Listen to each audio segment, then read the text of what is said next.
Hindi na rin ba kayo nagkakaroon ng katikate? Nako, baka isa na rin sa dahilan dyan yung mga dust mites sa higaan nyo. Sobrang liliit lang nila kaya madalas akala natin malinis na. Kaya naman must have talaga yung mga ganitong dust mite vacuum. Ito nga pala yung Moba D10 Max Dust Mite Vacuum Cleaner. Isa rin talaga to sa may re-recommend ko dahil nga napakalakas din talaga ng power suction nito. Nga rin kayo dito maglagay ng fragrance para mabango siya habang ginagamit natin at nakakatulong din mag-eliminate ng mites. UV light na nga rin pala to at only 70 hot air can kill moisture-loving dust mites.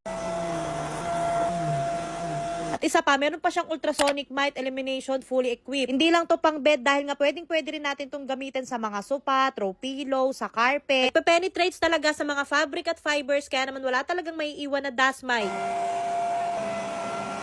Isa rin talaga to sa pinaka-the best na dust mite vacuum na na-try ko. At mga miyan, dito na nga tayo sa the moment of truth. Ito na yung mga duming nakuha ko. Tingnan nyo naman, pati buhok, kuhang-kuha. Diba, akala lang natin malinis na, pero sobrang dumi pa pala. Naman, must have talaga yung ganitong dust mite vacuum. Nyo rin, meron tayong link sa comment section and click the yellow basket.